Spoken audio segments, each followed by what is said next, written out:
Sa isang mundo ng pagkukunwari, may dalawang pusong nagtagpo sa pagitan ng mga lihim na titig at tahimik na dasal. Isang pag-ibig na hindi sinasadya, ngunit itinadhana.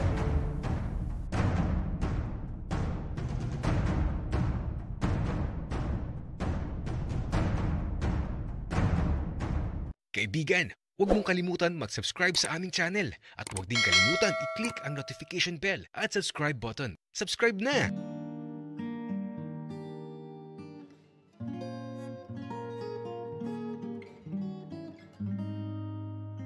Grabe yung niluto ni Santino.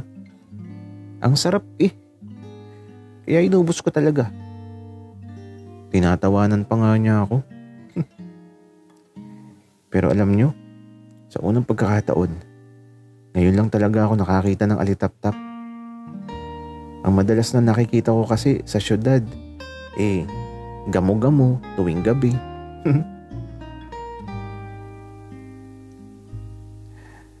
Kaya ayun, matapos makakain, naghugas lang ako ng kamay ko tapos eto, lumabas kami ni Santino. At hindi ko alam kung saan niya ako dadalahin. Naglalakad kami sa gilid ng daan. Malubak ang daan. Tapos napakadilim. Kaya ito, sabay lang kami sa paglalakad. Tapos, ilaw lang talaga ng telepono yung gamit namin. Santino, malayo pa ba? Iyan, huwag ka sa baba tumingin, sa taas ka tumingin. Di pa kami nakakalayo masyado sa bahay nila Santino. At ito, pagtingin ko sa taas, napatigil ako sa paglalakad. Halos nasa ilalim kami ng isang malaking puno.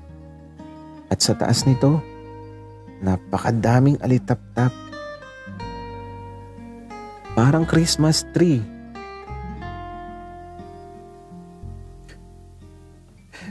Oh, di ka na nakapagsalita, Kian.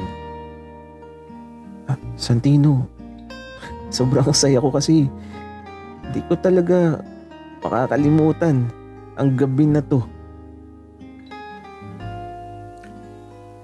Alam mo ba, Kian? Sabi ng mga matatanda, kapag daw madaming alitap-tap sa isang puno, may nakatira daw sa puno na yun. Tapos yung mga alitap-tap, yung nagbabantay sa kanya. Anong ibig mong sabihin, Santino? Iyan, sabi ng matatanda, baka daw kapre, tikbalang o duwende, o kahit anong nilalang. Napahawak ako bigla sa braso ni Santino. Natakot ako Pero yung braso niya, ang tigas. Okay ka lang, Kian? Oo. Okay lang ako, Santino. Tara, natatakot na ako. Wika ako. Kaya ito, pauwi na kami. Pero nakahawak pa din ako sa braso niya. Matigas at malaki At eto, nakabalik na kami sa bahay. Tapos, diretso na ulit sa silid niya. Nahiga na din ako kaagad sa kama. Si Santino naman, ayun, nagsalamin pa bago mahiga. Santino, bakit nagsasalamin ka pa pag gabi? Gabi na, wala nang titingin sa'yo na iba. Wala lang. Tinitingnan ko lang nung kumaayos pa yung itsura ko, Kian. Santino, gwapo ka pa din kahit gabi na. Tara na matulog. Sige, Kian. Pero malikot ako matulog, ha? Walang problema sa akin yun, Santino. Tara na, matulog na tayo. Patay na ang ilaw pero yung isang alitap-tap nasa dingding pa din. At mula sa bukas na bintana, malamig ang simoy ng hangin. Kaya ito, masarap matulog. Kaya lang, hindi ako makakatulog. Namamahay ako at kahit anong gawin ko wala talaga. Di ko maramdaman na inaantok ako. Samantalang si Santino, ang likot nga niya matulog. Nagugulat ako kasi ang likot ng kamay niya. Noong una, ipinasok niya yung kamay niya sa loob ng damit ko tapos hinanap yung utong ko. At nilaro. Diyos ko, nakikiliti talaga ako. Kaya ito, tumalikod ako. Kaso, niyakap naman niya ako habang nakatalikod ako. Kaya hinayaan ko na lang. At yung pangatlo, gagi. Di ko alam kung tulog ba si Santino. May nararamdaman ako sa likod ko habang nakayakap siya. May mainit na parang natibok-tibok. Paano ko makakatulog nito? Bukod sa namamahay ako, yung katabi ko, ganito kalikot. Pero okay lang. Tulog naman siya Naghihilik pa nga. Sa paglipas ng mga oras, tinuitilaok na yung mga mandok nang makatulog ako. At eto, nung magising ako, hindi ko alam kung anong oras na. Mag-isa na lang ako sa kama. Nasaan kaya si Santino? Kaya eto, lumabas ako ng silid at ayun. Nakita ko siya sa kusina na nagluluto. Santino, bakit di mo ako ginising? Gising ka na ba, Lakian? Masarap pa kasi ng tulog mo kanina. Kaya hinayaan na lang muna kita matulog. Maupo ka dito at magkape ka muna. Tapos tara na sa bundok. Sakto naman na tanghalian na. Doon na tayo kumain.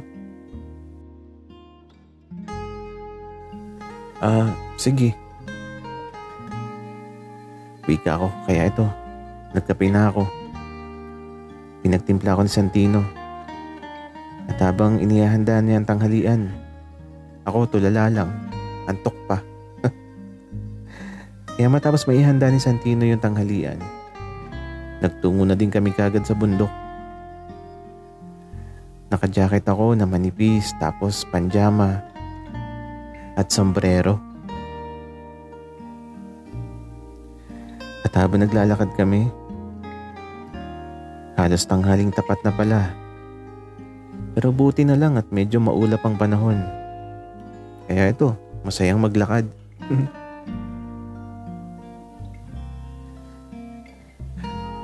Ian, may ginawa ba ako sa'yo kagabi? Wika ni Santino. Napatingin tuloy ako sa kanya, tapos natatawa ako. Pero hindi ko na lang sasabihin kung anong ginawa niya.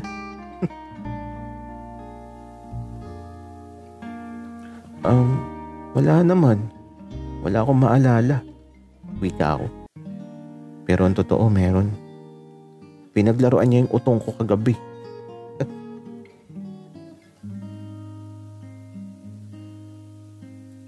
Seryoso ba yan?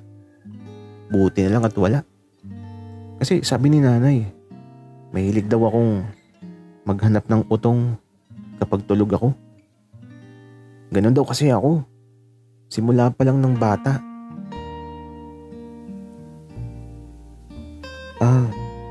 Ganon ba? Wika ako. Ibig sabihin, normal lang pala kay Santino yung ganon. Pero okay lang naman. Nakakakiliti nga Oh, bakit napapangiti ka kiyan? Wala lang. May naalala lang ako, Santino.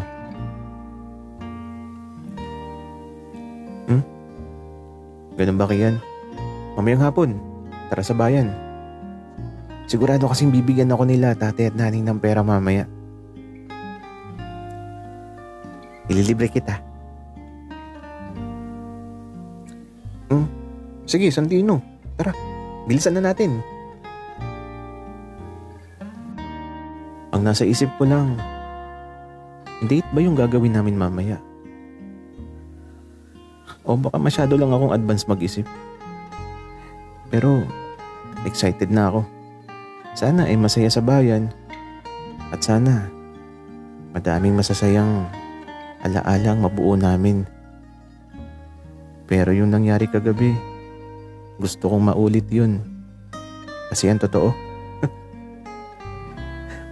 nag-enjoy ako kahit tulog si Santino.